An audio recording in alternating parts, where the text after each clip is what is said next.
pendengar dan tidak lupa juga penceramah kita pada hari ini. Jadi, tanpa melengahkan masa lagi, saya menjemput Ustaz Abdul Karim bin Muhammad selaku penceramah jemputan bagi menyampaikan perkongsiannya kepada kita. Dengan ini, majlis mempersilakan.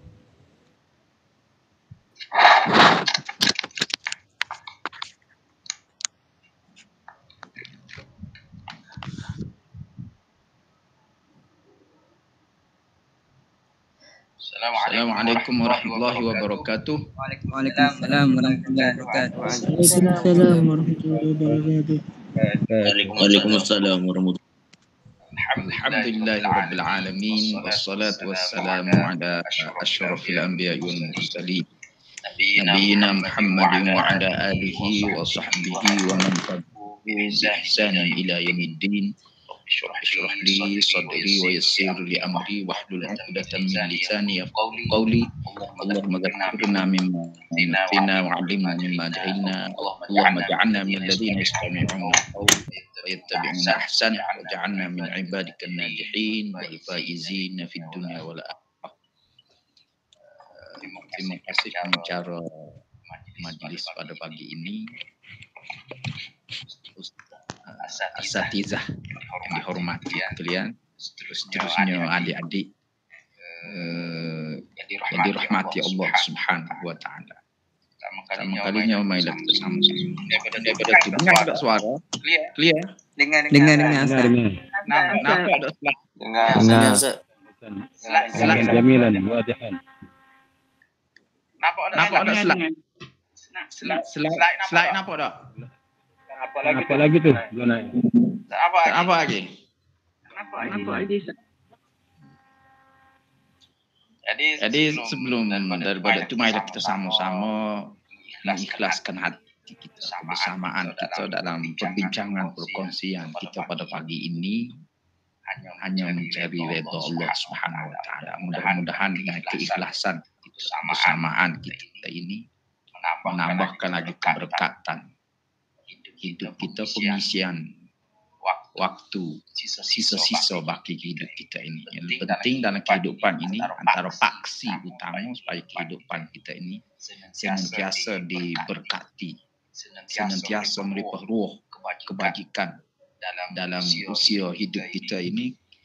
Paksi utama antaranya keikhlasan kita buat sesuatu perkara yang baik, perkara yang menepati dengan sunnah Nabi, syariat Islam, kemudian tekan persoalan-persoalan yang berkaitan dengan keikhlasan.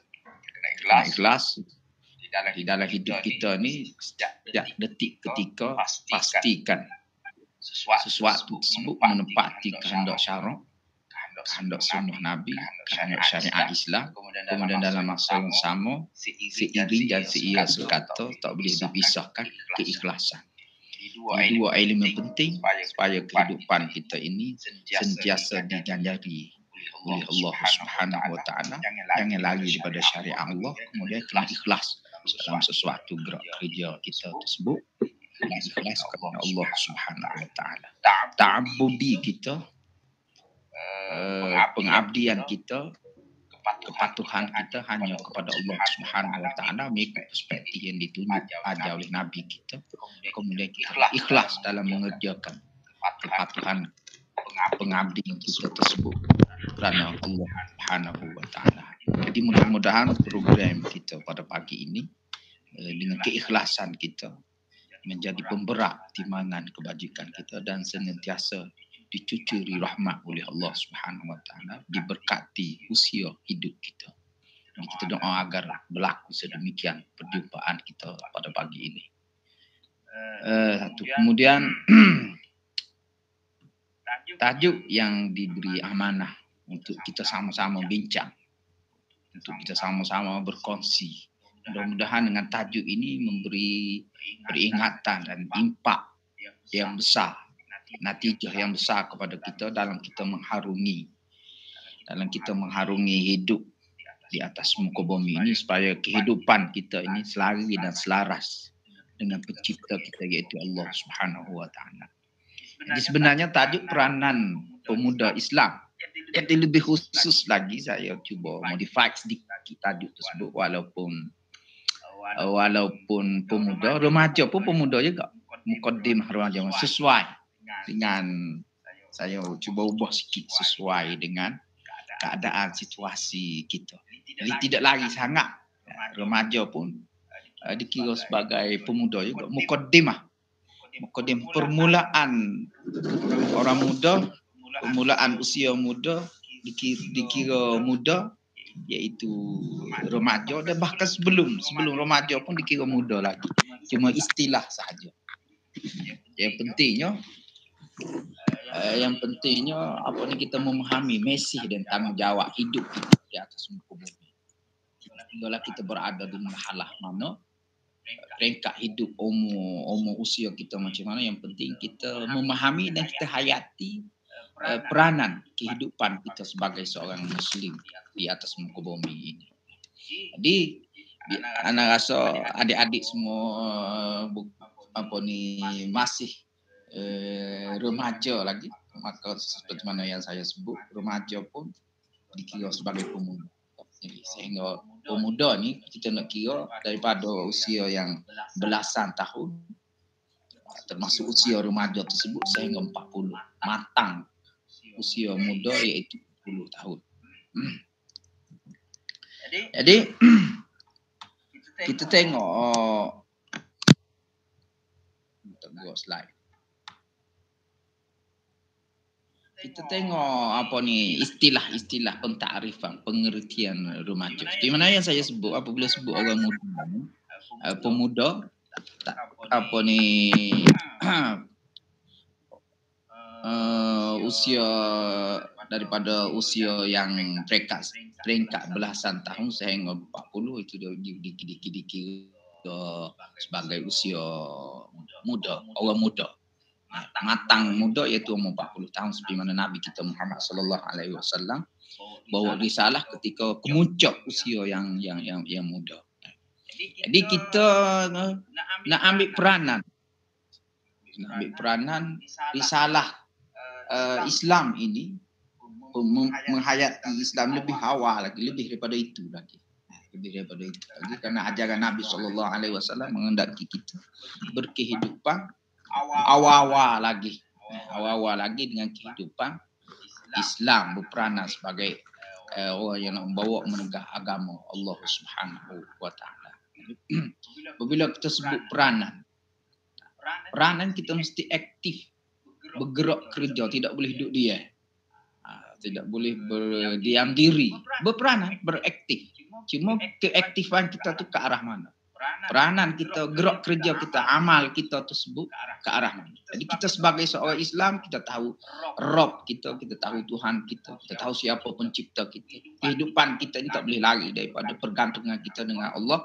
Maka peranan kita sebagai seorang Islam kena usaha semaksimum yang mungkin, sebaik yang mungkin, mengikut kehendak pencipta kita. Kita berperanan daripada awal lagi.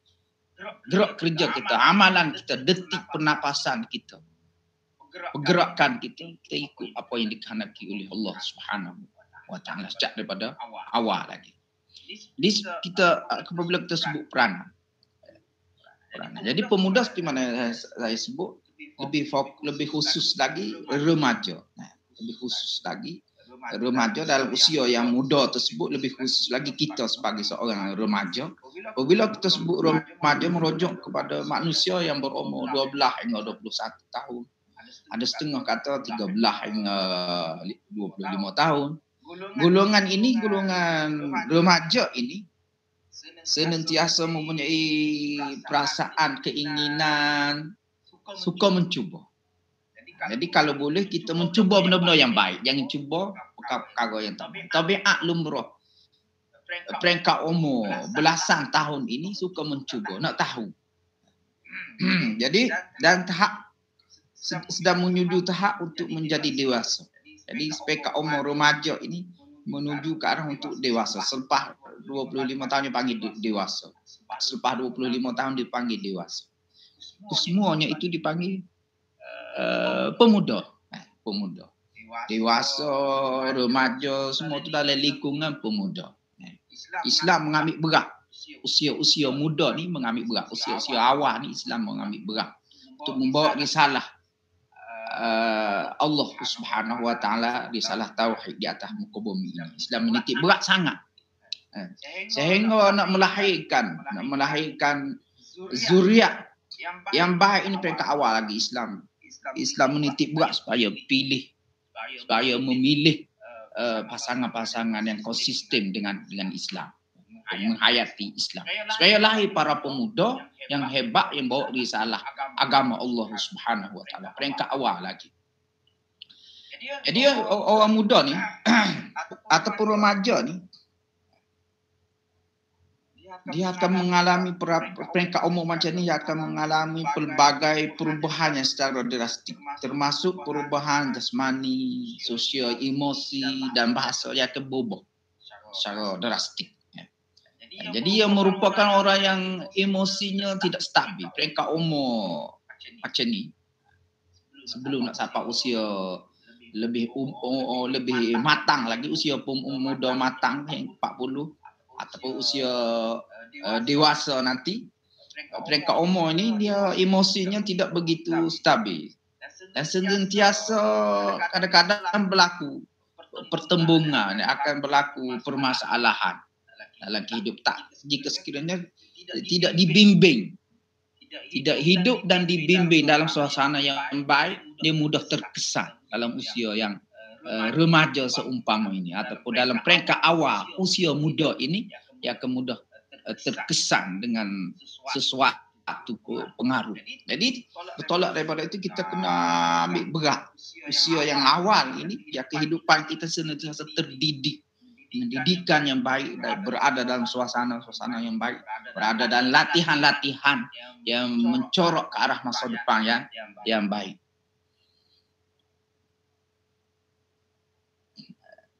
Okey, kita tengok ciri-ciri ni, ciri-ciri remaja atau ciri-ciri awal peringkat umur muda ini.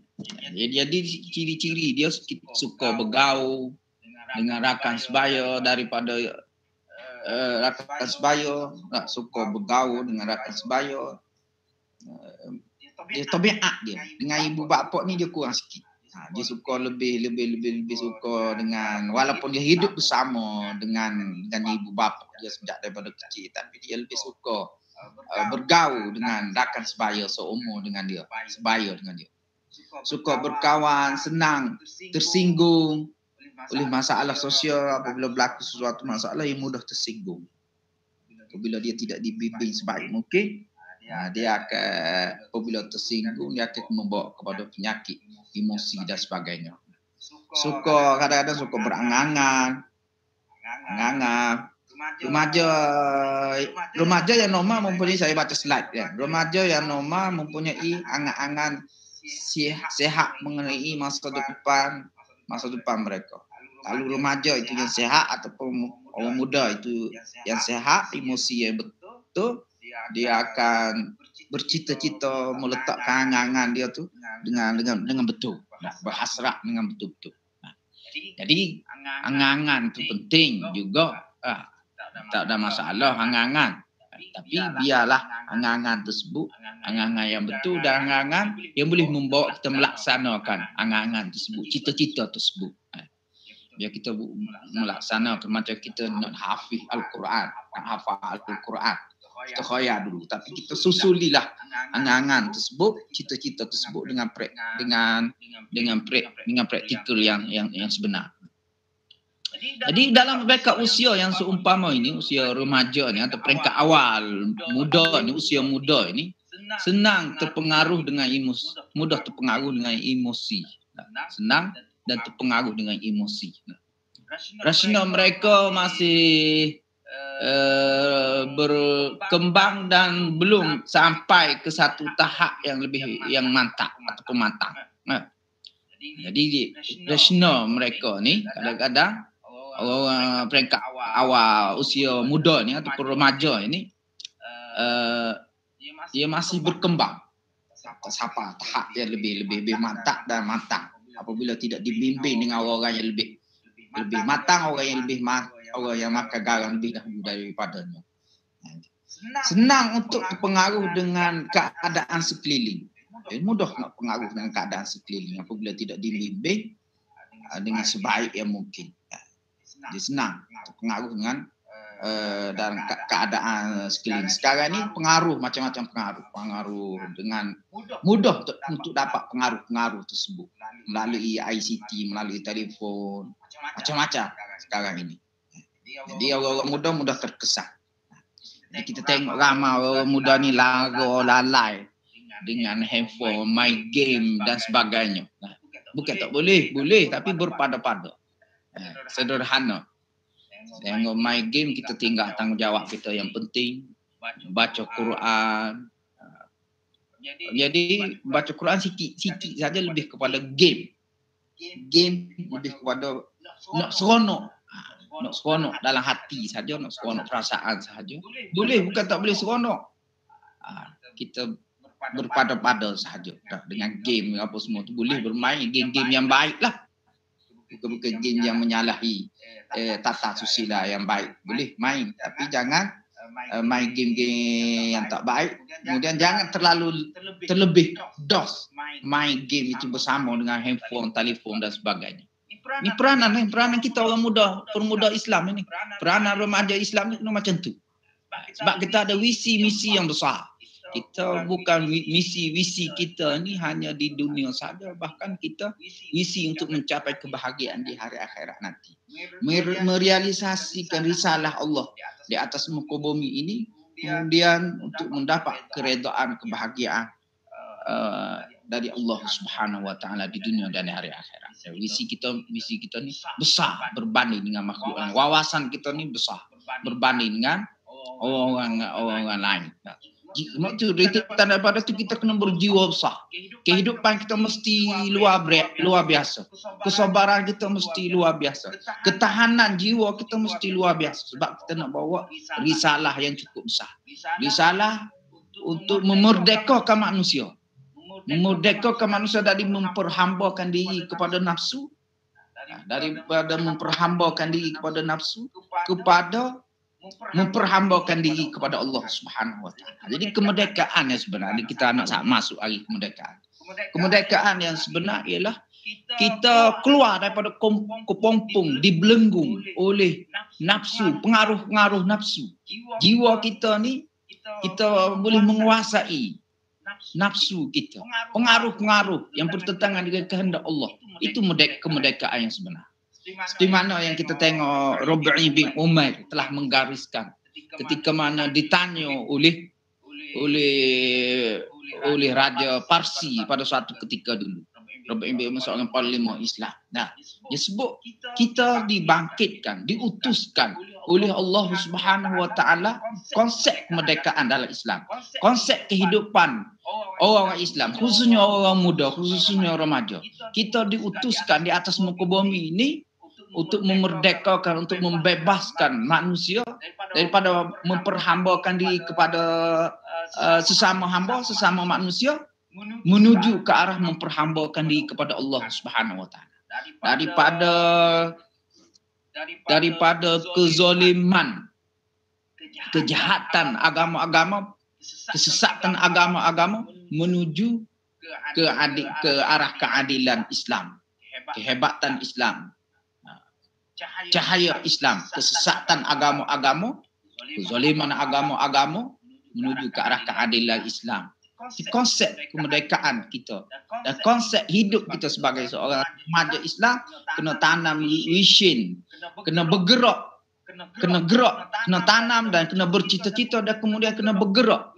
Vision kita adalah untuk menyelamat manusia di atas muka bumi ini daripada kesesatan, ciri memperhambakan diri kepada manusia, sesama manusia, ataupun kejahatan, kezaliman manusia, untuk kita merdeka bumi ini menuju Allah Subhanahu wa taala, keadilan Allah, keadilan yang telah dikehendaki oleh Allah, ke arah cahaya Islam yang sebenar. Kita kena bawa visi misi tersebut. Kita kena bawa visi misi tersebut.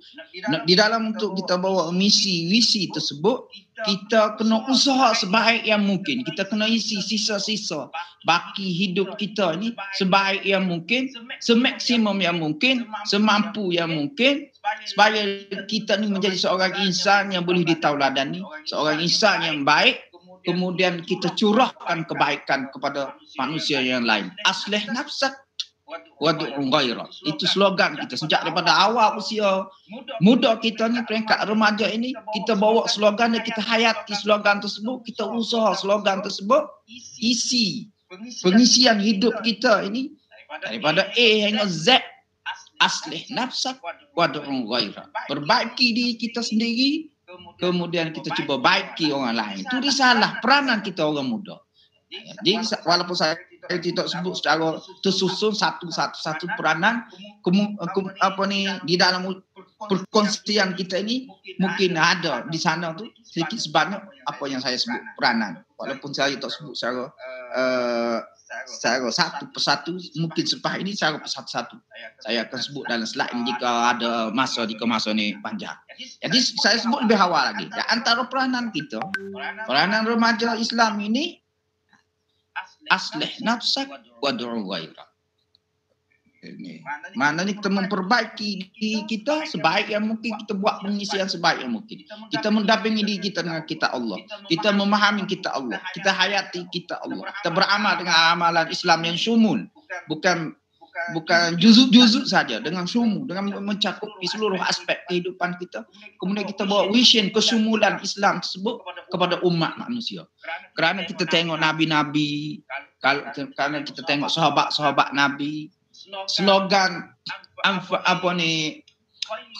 khairun nas anfa'uhum linnas. Slogan mereka ialah sebaik-baik manusia yang boleh beri manfaat kepada manusia yang lain. Jadi kita ikut slogan dan jejak langkah para sahabat, jejak langkah para nabi-nabi dahulu, khususnya Nabi kita Muhammad sallallahu alaihi wasallam. Maknanya slogan kehidupannya, sebaik-baik manusia adalah manusia beri manfaat kepada orang lain. Itu risalah kita, itu mesej ataupun visi hidup kita. Peranan remaja, peranan pemuda Islam kena sedemikian. Hadisnya kita masuk slide mudah. Jadi orang remaja ni cabaran dalam hidup dia, sifat seterusnya remaja, ciri-ciri remaja ni sifat ingin tahu mereka juga membuatkan mereka melakukan sesuatu di luar jangkaan. Kadang-kadang melakukan sesuatu ni di luar jangkaan. Orang remaja ni. Jadi benda-benda yang tidak munasabah orang tua tengok, dia buat. Di mood payah nak teka. Jadi kadang-kadang dia buat sesuatu ni di luar jangkaan. Jadi kita gunalah ciri-ciri keremajaan kita untuk kebaikan. Ya. Jadi ciri-ciri keremajaan kita ini untuk kebaikan. Kita contohilah mereka awal usia muda remaja para sahabat. Kita tengok Abdullah bin Umar. Abdullah bin Umar cukup matang dah, umur 15, 16 tahun. Dah jadi seorang alim dah. Beberapa orang Abdullah dah, dalam kisah-kisah sahabat ni, beberapa orang Abdullah bin Abbas, Abdullah bin Umar, Abdullah bin Mas'ud. Beberapa figure hero Abdullah. Sahabat Nabi ini kita ambil idola kita, Rasulullah, para anbiya, kemudian para sahabat. Itu idola kita. Untuk menjana semangat kita merealisasikan risalah Allah atas muka bumi ini. Idola kita adalah para nabi, sahabat-sahabat nabi. Maka peranan kita remaja Islam ini atau pemuda Islam ini, kita kena tahu kisah-kisah ini supaya kita dapat mencontohi dalam kehidupan kita harian. Kisah-kisah kita mendalami kisah-kisah para sahabat. Antara kisah Abdullah bin Abbas, antara kisah Abdullah bin Umar, Abdullah bin Mas'ud. Ini tokoh-tokoh awal Islam, mereka usia yang belasan tahun sudah menjadi seorang alim. Kalau kita tengok Abdullah bin Abbas ini ketika umur 15-16 tahun sudah jadi alim dah. Rasulullah menjadi pakar rojok para sahabat lain-lain. Dan Rasulullah akui berkat doa Rasulullah sallallahu alaihi wasallam, doa kepada beliau, Allahumma faqihu fid din wa 'allimhu ta'wil, sehingga digelar Abdullah bin Abbas hibrul ummah wa turjumanul Quran. Maknanya hibrul ummah maknanya apa ni, dakwah kepada ummah, mana dakwah kepada ummah, mana ilmu yang begitu banyak, terjemahan Al-Quran, mufassir kepada Al-Quran, penterjemah kepada Al-Quran. Jadi mereka umur usia yang awal ini menjadi dirojakkan. Bahkan ketika mana usia 16 tahun sudah menjadi penasihat kepada Khalifah Umar Al-Khattab. Khalifah Umar Al-Khattab, Abdullah bin Abbas ini. Demikian juga Abdullah bin Umar. Ketika umur 15, 14, 16 tahun ini dah matang dah. Mereka ini membesar dalam kehidupan suasana yang baik, suasana Islami. Nah, demikian juga Abdullah bin Mas'ud ketika umur 16 tahun dah hebat dah. Bawa panji-panji agama Allah Subhanahu wa taala, memperjuangkan agama Allah Subhanahu wa taala. Kita tengok Abdullah bin Umar kan? Kita tengok Abdullah bin Umar ketika mana peperangan Badar, dia ketika itu berusia tak silap berusia 13 tahun. Dia minta nak menyertai perang Badar. Rasulullah tolak. Rasulullah tolak nak menyertai perang Badar. Maknanya ada semangat ruh jihad untuk mempertahankan agama dalam usia awal sedemikian, ada ruh jihad untuk mempertahankan, untuk bawa agama, panji-panji agama Allah Subhanahu wa taala. Umur 13 tahun, kalau kita tengok sirah dia, dah minta nak menyertai perang Badar. Rasulullah tolak sebab masih budak lagi, masih kecil lagi, 13 tahun. Tapi dari sudut ilmu sudah hebat dah. Abdullah bin Umar ni, demikian juga Abdullah bin Abbas, Abdullah bin Mas'ud. Kemudian kita tengok dia minta pada usia yang umur 14 tahun minta nak menyertai perang Uhud. Rasulullah tolak. Rasulullah tolak umur 14 tahun. Ketika beliau umur 15 tahun baru Rasulullah terima. Dia minta nak menyertai perang Khandaq. Dia usia yang muda lagi, 15 tahun. Menyertai medan perang bersama dengan orang tua, orang yang berusia dah. Nah, ceritanya remaja Islam ini matang. Apabila dididik dengan didikan yang baik, didikan Islam yang sempurna, lebih matang. Dalam usia yang awal sudah hafiz dah Quran. Dalam usia yang awal dah dia tunjuk dah ciri-ciri keheroan, ciri-ciri kehebatan, ciri-ciri rojulah. Hero dah tunjuk dah untuk memperkasakan kebenaran di atas muka bumi ini. Kalau kita tengok orang-orang remaja-remaja Islam di zaman dahulu. Kita tengok Muhammad Al-Fatih. Muhammad Al-Fatih terdidik dengan didikan yang baik dalam usia yang awal lagi. Dalam usia awal mempunyai vision, bahkan diberi supaya memerintah khilafah tanah Islam ini, memerintah dunia ini, memerintah negara Islam khilafah Utsmaniyah dalam usia yang muda lagi, lebih kurang umur 20-an baru. Jadi kalau kita remaja Muslim, orang Islam ni cepat matang, hebat apabila berada dalam kehidupan yang baik, berkehidupan dengan terdidik dengan didikan Islam, suasana Islam yang baik, maka cepat matang. Kekuatan Islam ini berkait rapat sejauh mana orang Islam ni menghayati Islam. Tengok hari ini peranan kita lah ni nak memperbaiki kedudukan Islam. Hari ini kita tengok orang Islam lemah. Orang Islam di dunia ini lemah, dihina dan sebagainya. Jadi peranan kita kat sini, peranan kita yang memahami risalah ini kena usaha, ikhtiar usaha. Sebaik yang mungkin, semua yang mungkin, susun jadual kehidupan kita untuk kita mengembalikan. Ini peranan kita ni. Untuk kita mengembalikan kecermelangan umat kita, kecelaruan umat kita supaya berada dalam keadaan yang betul, posisi yang betul seperti mana yang ditunjuk ajar oleh Nabi kita dan para sahabat ridwanullahu taala anhum ajma'in semua. Jadi peranan kita hari ini, jangan kita leka, mudah terikut-ikut dengan mana-mana pengaruh yang tak baik. Itu peranan kita hari ini untuk mengembalikan umat hari ini ke arah yang lebih baik, ke arah seperti mana disegani, dimulai seperti mana umat para sahabat zaman dahulu. Saya ingat Allah Ta'ala puji mereka, kuntum khaira ummah. Jadi kewajipan sebaik-baik ummah ini berterusan sehingga hari ini usaha ke arah menjadi umat yang terbaik, di mana yang ditunjuk oleh Rasulullah SAW, berterusan sehingga hari ini. Bagaimana kita tidak, umat Islam ini tidak berada di pesada yang tinggi, yang unggul, maka berkewajibanlah kita berusaha ke arah tersebut. Membebaskan umat dari keadaan yang tidak baik ke arah keadaan yang baik dan seterusnya yang lebih baik.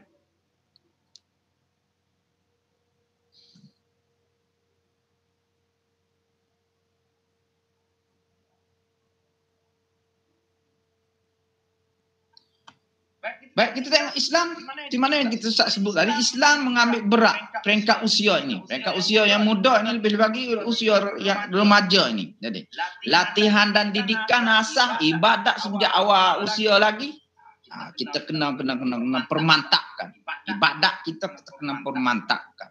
Akidah tu sahih salimul ala akidah, ciri-ciri kita orang Islam, ciri-ciri 10 sebagaimana yang disebut oleh Hasan al-Banna untuk mengembalikan keheroan kita, rijalul ala akidah.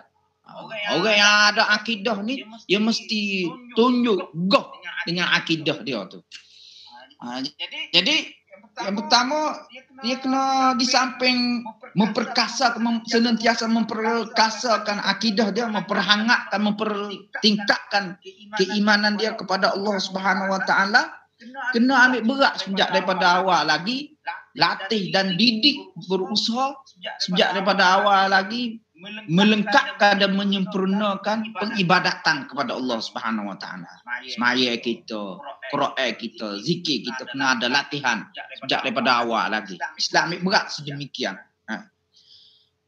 Jadi kita kena ambil pengajaran banyak daripada kisah-kisah perjuangan remaja dalam Islam yang memperkasakan risalah Islam zaman dahulu, seperti yang saya sebut tadi, sahabat Nabi Abdullah bin Abbas, Abdullah bin Mas'ud, Abdullah bin Umar, dan sahabat-sahabat yang lain lagi.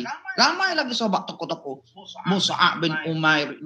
Kalau dalam Al-Quran pula kisah sebelum Nabi Muhammad Gulamul Ukhdud. Saya Allah Ta'ala rekod dalam Al-Quran. Kisah Gulamul Ukhdud yang bawa gulam pun peringkat umur remaja lagi, peringkat umur muda lagi, bawa risalah panji-panji agama Allah Subhanahu Wa Ta'ala dalam suratul Buruj. Saya Allah Ta'ala rekod dalam suratul Buruj. Jadi kita kena tengok cerita-cerita, kisah-kisah kegemilangan, kehebatan perjuangan para remaja ataupun peringkat usia yang muda, generasi peringkat awal usia yang muda sudah bangga bawa panji-panji agama Allah untuk menegakkan agama Allah di atas muka bumi ini. Bahkan kita disunatkan setiap Jumaat dituntut supaya senantiasa membaca suratul Kahfi. Dalam suratul Kahfi antara tema utama dia para pemuda. Innahum fityatun, saya Allah Ta'ala sebut impakkan mereka, innahum fityatun amanu bi rabbihim wa zidnahum huda. Allah Ta'ala sebut kita nak ciri-ciri pemuda dan remaja macam ni. Fityatun amanu bi rabbihim wa zidnahum huda. Innahum fityatun amanu, orang muda yang senantiasa beriman dengan Tuhannya. Kemudian orang muda yang Allah Ta'ala senantiasa menambahkan hidayatnya untuk mempertahankan agama Allah Subhanahu Wa Ta'ala. Kita kena usaha ke arah sedemikian. Kena wujud suasana sedemikian.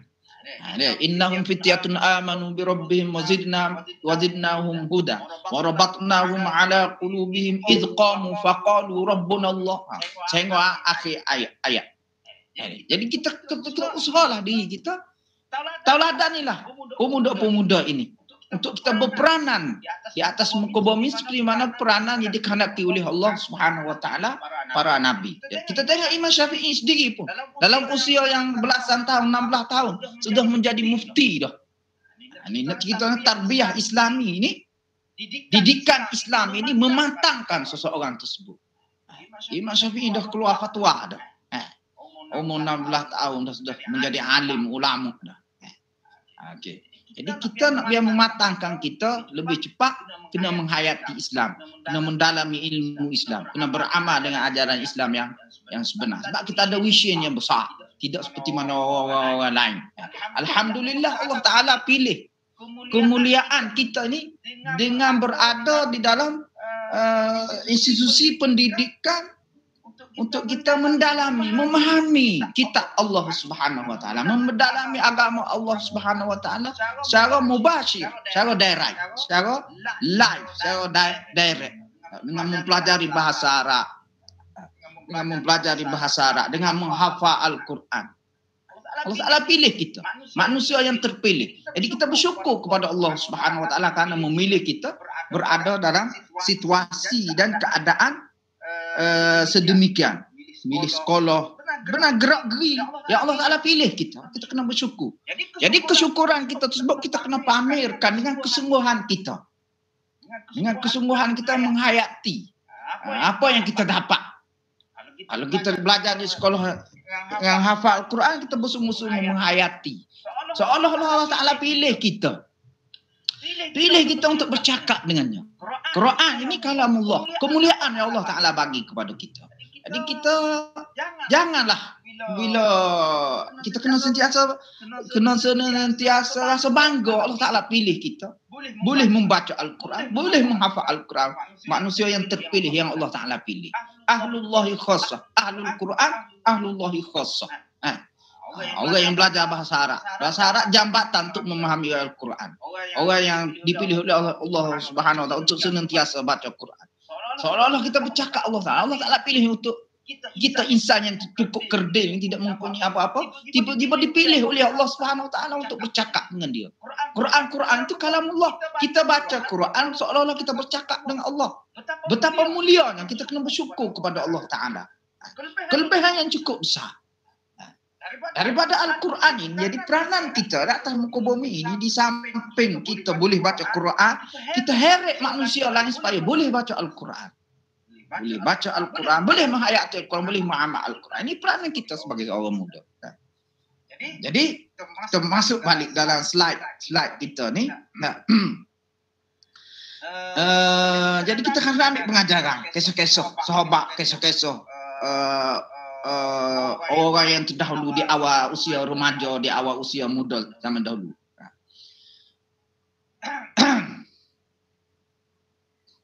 Kita tengok Islam ni ambil berat untuk lahir pemuda yang baik, untuk lahir generasi yang baik ini. Sepengkak pemilihan ibu pun kena ambil orang yang beragama. Jadi kita apabila kita dewasa nanti untuk lahir generasi yang baik, yang senantiasa bawa risalah yang baik, untuk kita senantiasa terima kebajikan setelah kita mati. Untuk lahir zuriat. Bila kita dewasa nanti kita kena pilih, kerana jadi bakal isteri kita ni kena orang yang beragama, berkonsisten dengan agama, supaya kehidupan remaja ini lebih terarah, berperanan mengikut acuan kehendak Islam, kehendak Allah Subhanahu Wa Taala. Islam ni berat sejak daripada awal lagi. Okey, cara terperinci sikit, cara tersusun sikit peranan pemuda Islam ini atau peranan remaja Islam ini. Nombor satu, berusaha menjadi remaja Muslim, bertanggungjawab menjalankan syariat dengan sempurna. Walaupun sebelumnya dah sebut je secara tidak tersusun. Secara tersusunnya peranan remaja Islam ini, dalam slide itu, berusaha menjadi remaja Muslim yang bertanggungjawab menjalankan syariat dengan sempurna. Kita kena usaha bawa syariat yang sempurna dan memahami syariat secara sempurna, secara lengkap, secara syumul. Yang kedua, kita kena tunjuk identiti kita seorang Islam dengan akhlak yang baik. Kita kena tunjuk identiti kita. Jangan angkuh, jangan terkabur dan sebagainya. Identiti sebagai seorang Islam bercirikan akhlak yang baik. Kemudian kita, peranan kita juga, remaja Islam juga, kita kena meletakkan Nabi kita. Meletakkan Rasulullah dan sahabat Nabi dan jago-jago, hero-hero Islam di zaman dahulu sebagai role model kita, sebagai contoh ikutan utama kita. Banyak Salahuddin Al-Ayyubi dan tokoh-tokoh yang Ustaz sebut tadi. Bagaimana Mus'ab bin Umair sanggup berkorban jiwa raganya sanggup berkorban kedudukannya yang mulia, yang handsome, kacak. Mus'ab bin Umair ini seorang yang kacak, orang yang handsome, kacak di sekitar Mekah pada suatu ketika itu, dan berketurunan yang tinggi, yang hebat, dihormati. Tapi apabila dia mengambil Islam, dia korban jiwa raga, dia ada korban keluarga, sanggup terpisah dengan keluarga demi untuk memperkasakan Islam dalam usia mudanya lagi. Rasulullah Sallallahu Alaihi Wasallam cukup sedih ketika mana dia syahid dalam suatu medan perang. Syahid dalam suatu medan perang. Rasulullah heret kain sebelah atas, nampak kaki, heret kain sebelah bawah, nampak kepala. Rasulullah terkenang kehidupan, kemewahan dia suatu ketika dahulu sebelum dia membawa panji-panji agama Allah Subhanahu Wa Taala ini. Jadi kita kena bangga tokoh-tokoh yang sedemikian. Mus'ab bin Umair ini, kita tengok apabila dia masuk Madinah, diberi amanah untuk berdakwah di Madinah, tak sampai tempoh 2 tahun dia boleh boleh menyelinap masuk, boleh dikatakan hampir keseluruhan kabilah sekitar Madinah, lebih kurang setahun lebih mengikut kitab sirah. Jadi kita kena contohi tokoh-tokoh, figure kita, hero-hero di dalam Islam yang seumpama ini, sanggup korban usia yang muda, mereka awal lagi, mereka remaja lagi, demi untuk memperkasakan Islam, agama Allah Subhanahu Wa Taala di atas muka bumi. Kemudian peranan kita sejak daripada awal usia ni, remaja ni, kita kena senantiasa bermuamalah mengikut Al-Quran dan As-Sunnah. Kita kena biasakan ikut sesuatu interaksi kita, suatu kehidupan kita kena tengok adakah sesuatu kita buat tersebut menepati Al-Quran ataupun Sunnah. Kita berusaha ke arah sedemikian. Kemudian seterusnya kita menjadikan seorang yang membawa risalah kita ni mesti usaha. Di kita ni sampai kita seperti mana Ustaz sebut, aslih nafsak pada ghairah. Di samping kita usaha memperbaiki diri kita sebaik yang mungkin, kita mengajak orang lain menghayati Islam, menghayati Islam sebaik yang mungkin. Jadi risalah kita, peranan kita, aslih nafsak wad'u ghairak, semenjak daripada usia awal lagi, seperti mana Pak sahabat Nabi, seperti mana imam-imam mazhab Syafi'i dan sebagainya. Jadi kita semenjak daripada awal kita sudah bawa slogan perbaiki diri kamu, diri kita, kemudian kita cuba bawa kebaikan tersebut kepada orang lain, risalah Islam kepada orang lain. Kemudian seterusnya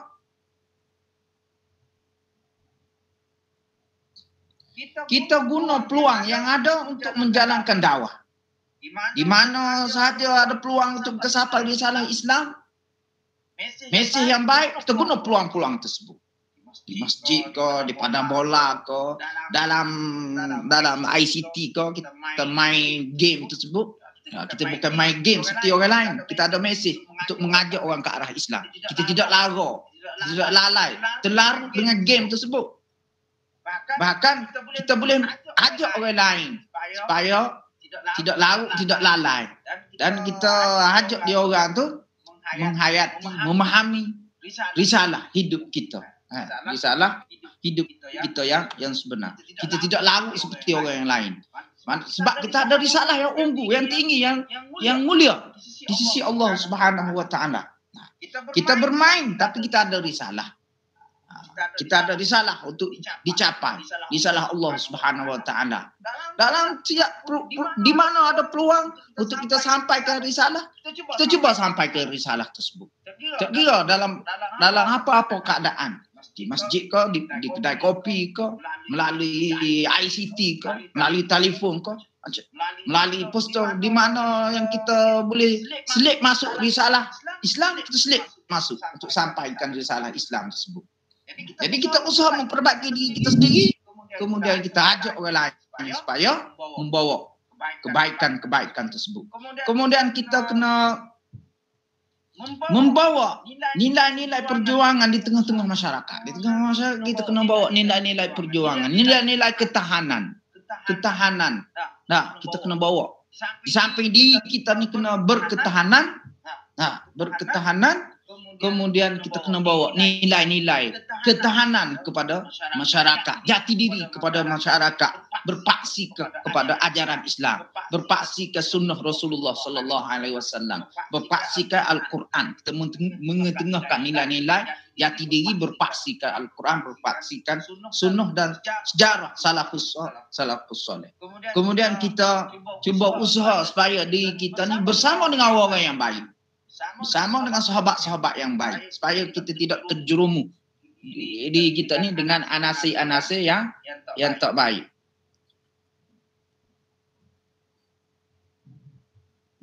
Kemudian seterusnya ciri-ciri pemuda ataupun remaja Muslim ni, mereka awal ini, mesti senantiasa bercakap benar,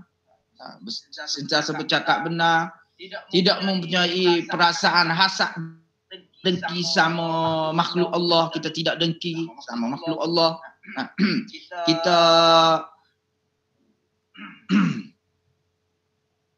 Kita senantiasa memberi pandangan yang membina, ke arah untuk membina kekuatan umat. Jadi remaja Muslim ni adalah orang yang golongan manusia yang senantiasa berfikiran positif. Jadi kita kena senantiasa positif terhadap sesuatu yang kita hadapi. Kita kena senantiasa positif. Kena senantiasa mengingati Allah Subhanahu wa taala. Kena memahami konsep qada dan qadar Allah Subhanahu wa taala. Jika sekiranya kita menghadapi sesuatu cabaran hidup ini dengan tidak kita mempositifkan, sebab kemungkinan besar kita akan mudah terkecundang. Bertitik tolak daripada itu kita kena tengok kepada keyakinan kita, beriman kita kepada qada dan qadar Allah Subhanahu wa taala.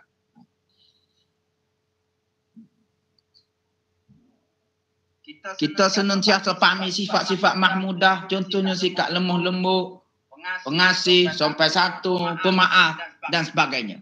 Peranan kita, ciri-ciri sebagai seorang remaja Muslim. Kemudian seterusnya las. Sepanjang ni, saya rasa ni banyak sangat dah ni. Jadi lasnya seruan. Jadilah seorang remaja ataupun orang yang muda yang berguna kepada agama, masyarakat dan negara. Khairun nas anfa'uhum linnas. Sebaik-baik manusia yang beri manfaat kepada orang lain. Kita ikhtiar usaha sejak daripada awal usia kita ini, kita berusahalah ke arah sedemikian. Janganlah kita mensia-siakan masa muda kita ini dengan perkara-perkara yang tidak memberi manfaat ataupun memberi sebarang faedah terhadap diri kita dan orang sekeliling kita. Kita usahalah supaya kita boleh beri manfaat kepada diri kita dan isilah masa kita ni supaya kita ni boleh beri, supaya masa tersebut beri manfaat kepada diri kita dan manfaat kepada orang yang lain. Timbaklah ilmu yang bermanfaat, terutamanya yang berkaitan dengan ajaran Islam itu sendiri. Kena gali sebanyak mungkin, kena timbak sebanyak mungkin, kena usahalah sebanyak mungkin di dalam usia remaja kita, muda kita ini, sebab otak kita masih fresh, tenaga kita masih kuat. Kita jangan jadi kita ni seperti mana hak Nabi sebut, tak pandai guna nikmat, iaitu nikmat as-sihah wal farah. Biasanya nikmat sehat dan masa lapang terkumpul di usia yang muda. Nabi pernah sebut nikmatan maghbunun fihi ma katsirun minan nas, as-sihhatu wal farah. Maknanya dua nikmat yang Allah, yang Nabi sebut dalam hadis ni, dua nikmat yang mana kebanyakan manusia tak pandai guna ataupun merugikan, mensia-siakan nikmat tersebut, iaitu nikmat sehat dan nikmat masa lapang.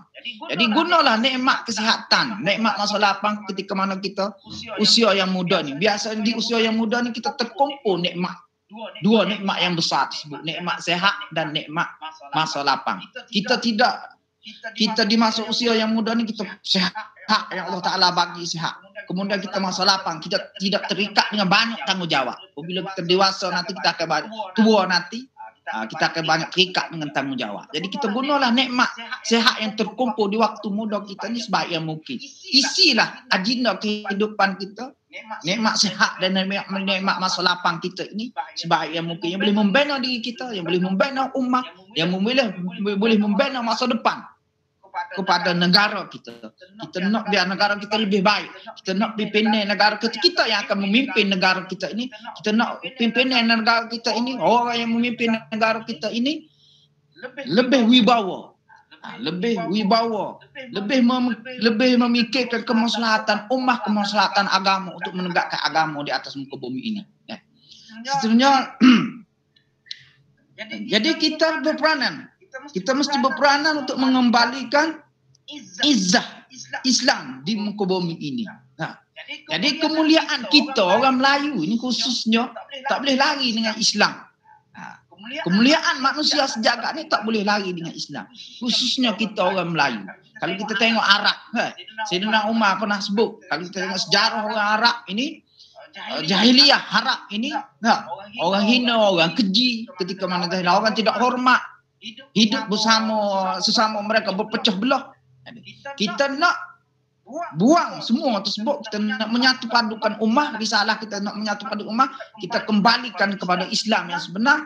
Seperti mana Sayyidina Umar sebut, nahnu qaumun a'azzanallahu bil Islam. Kita ni kaum. Sayyidina Umar ni kaum Arab sebelum ni dihina, tidak dihormati. Kita ni orang Melayu. Kita nak dihormati, disanjungi dengan kita bawa panji-panji agama Allah. Kita bangga dengan Islam. Sebar agama Islam seluas yang mungkin. Nahnu qaumun a'azzanallahu bil Islam. Kita ni kaum yang dimuliai oleh Allah dengan Islam. Jika sekiranya kita cari formula daripada Islam, kita cari daripada formula selain daripada Islam, kita akan dihina oleh Allah Subhanahu wa taala. Jadi setakat itu sahaja perkongsian kita pada tengah hari ini. Mudah-mudahan perkongsian kita ini dirahmati oleh Allah, beri manfaat kepada diri Anas sendiri yang menyampaikan perkongsian ini, dan untuk kita sama-sama sebar kepada orang lain dan hayati. Jadi yang baik itu daripada Allah, kelemahan penyampaian tidak tersusun, bunyi slang-slang Kelantan dan sebagainya, itu kelemahan daripada diri Anas memohon banyak. Yang penting yang baik itu kita jadikan panduan dan pengajaran untuk diri kita. Yang tak baik itu kita buang di sini sahaja. Dan saya memohon maaf sekali lagi sekiranya bahasa tidak tersusun, bahasa yang tidak baik, poin-poin yang tidak tersusun, saya minta maaf banyak. Itu kelemahan saya. Mudah-mudahan Allah Ta'ala akan mengampuni kesilapan saya dan kesilapan kita semua. Aku qouli hadza astaghfirullahalazim li wa lakum wa billahi taufiq wal hidayah. Wassalamualaikum warahmatullahi wabarakatuh. Waalaikumsalam warahmatullahi wabarakatuh. Waalaikumsalam warahmatullahi wabarakatuh. Ada soalan-soalan tu? Boleh buka sekejap untuk bertanya soalan.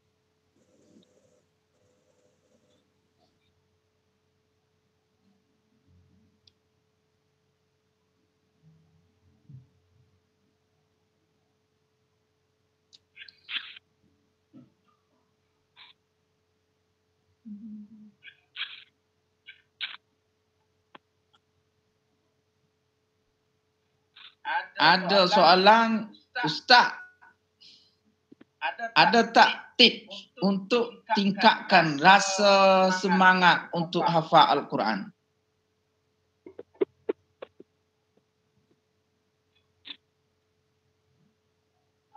Ni kena tanya orang berpengalaman lah ni. Dia pengalaman tak sama. Jadi antaranya biar kita menjiwai Al-Quran, memahami maksud Al-Quran, antara cara untuk semangat baca Quran ataupun menghafal Al-Quran. Kemudian jangan kita nak ambil banyak, ambil sikit-sikit tapi berterusan. Ambil sikit-sikit berterusan dan kita cuba faham kisah-kisah dalam Al-Quran, cuba memahami kisah-kisah dalam Al-Quran. Kita mengulang banyak, ambil sikit-sikit. Mengulang banyak, jangan ambil banyak, mengulang banyak tapi berterusan. Ambil sikit-sikit biar mantap di antara tip. Kemudian kita cuba memahami kisah-kisah di dalam Al-Quran tersebut. Insya-Allah. Rasa itu saja.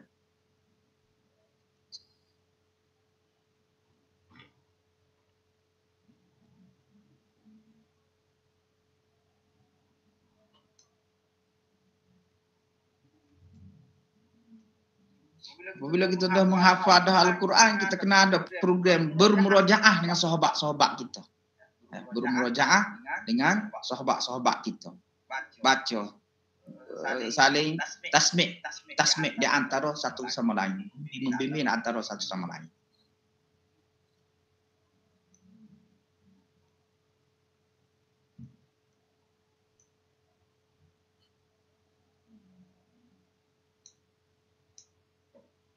Kemudian kita kena banyak tinggal perkara sia-sia. Apatah lagi benda-benda yang berbentuk maksiat. Benda sia-sia. Jadi yang menyebabkan kita malah tak semangat. Quran ni kalam suci Allah. Kalam Allah. Apabila kita banyak benda sia-sia, benda-benda maksiat, dia akan rasa lain lah. Dia tidak susah nak masuk dalam jiwa kita. Jadi kita kena banyak, di samping menghafal, kita kena buat banyak benda-benda sunat. Kemudian kita kena hindari benda-benda yang sia-sia. Sebab kalam suci ni nak berada dalam jiwa yang suci. Nak suci jiwa ni kena banyak buat benda sunat, istighfar, puasa, qiyamul lail. Jadi lebih bersemangat untuk menghafal Al-Quran. Dan Quran tu mudah nak ingat kepada kita. Kita menghafal Al-Quran, kita buat banyak benda sia-sia. Dia tu susah. Kalau ingat pun dia cepat lupa. Al-Quran tersebut. Untuk kalau kita tengok sekolah tahfiz sebelah Thailand, pemakanan dia mula daripada dia jaga lagi. Pemakanan tu dia pastikan pemakanan tersebut bahan-bahan betul-betul halal, betul-betul tidak syubhat. Kemudian dia hidupkan amalan-amalan sunnah, ada duha, ada puasa sunnah, ada qiyamul lail. Lepas tu sikap-sikap kita, sikap-sikap mahmudah terselah di dalam kita menghafal Al-Quran. Sebab Al-Quran ni kalam suci. Nak duduk dalam jiwa yang suci. Jadi kita kena senantiasa sucikan jiwa kita.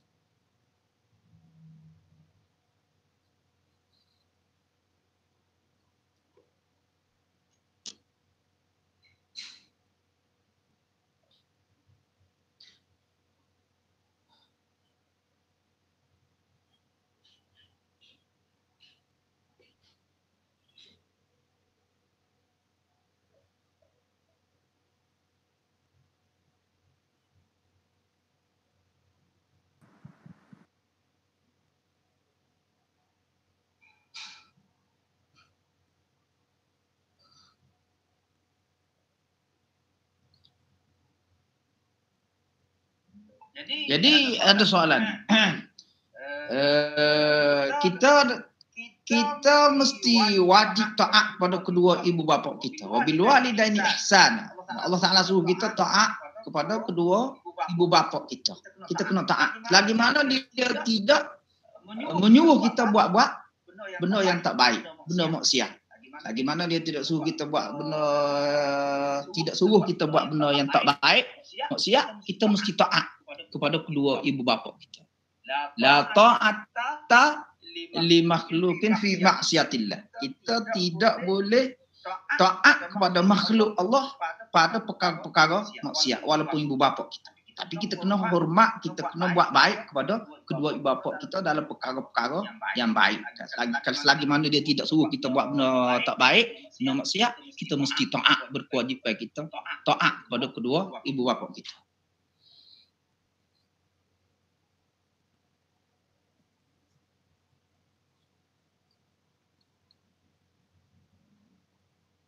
Dalam konteks kemerdekaan hari ini, kita sebagai remaja Muslim, bagaimana kita nak berperanan? Kita kena peranan kita di samping kita tunjuk patriotik kita terhadap negara kita. Patriotik seperti mana dikehendaki oleh Islam. Cinta kepada negara untuk menyerlapkan nilai-nilai murni Islam di negara kita. Pendek kata, kita kena bangkit semula semangat kemerdekaan seperti mana dikehendaki oleh Islam tu. Kita kena cerita, kena memahamkan masyarakat. Kita kena faham, kita kena memahamkan masyarakat. Kemerdekaan sebenar di dalam Islam kita kena berperanan kita kemerdekaan sebenar dalam Islam bukan hanya sambutan begitu sahaja, bahkan lebih daripada itu. Kita kena menyerlahkan nilai-nilai jati diri berpaksikan Islam. Kita tengok konsep kemerdekaan sebenar di mana yang Ustaz sebut tadi, konsep di mana disebut oleh Rib'in bin Amir kepada panglima perang Rustam, kepada Raja Parsi tersebut Rustam. Nahnu ibta'asanallahu. Allah Ta'ala mengutuskan kita daripada memperhambakan diri kepada manusia kepada memperhambakan diri kepada Allah. Daripada kejahatan agama kepada keadilan Islam, daripada kesempitan dunia kepada keluasan akhirat. Jadi kita kena cerita konsep kemerdekaan kita ini berpaksikan sirah Rasul, berpaksikan seperti mana Rasulullah sallallahu alaihi wasallam bawa. Merdeka akidah, merdeka akhlak. Merdeka akhlak daripada berakhlak mazmumah. Menuju ke arah akhlak yang baik, akhlak mahmudah. Jadi kita kena berperanan. Kita tak mudah terpengaruh dengan pengaruh-pengaruh konsep-konsep kemerdekaan yang tidak yang bertentangan dengan kehendak Islam. Kita boleh raih kemerdekaan, kita bangga dengan kemerdekaan negara kita. Cuma kita cuba bawa kemerdekaan tersebut perspektif Islam untuk memuliakan Islam, untuk memperkasakan jati diri bangsa dengan ajaran-ajaran yang sebenar, ajaran-ajaran Islam, ajaran-ajaran yang nilai-nilai murni yang sebenar. Peranan kita cuba menyerlahkan nilai-nilai tersebut.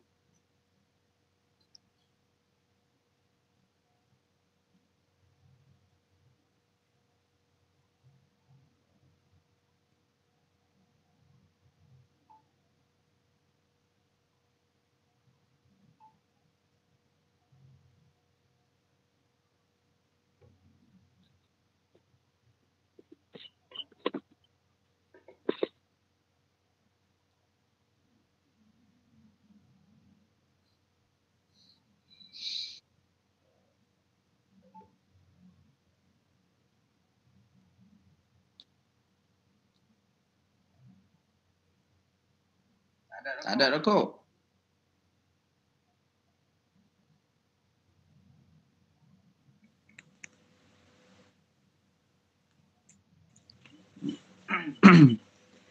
Alhamdulillah diucapkan kepada Ustaz kerana sudi menyampaikan perkongsiannya itu tadi.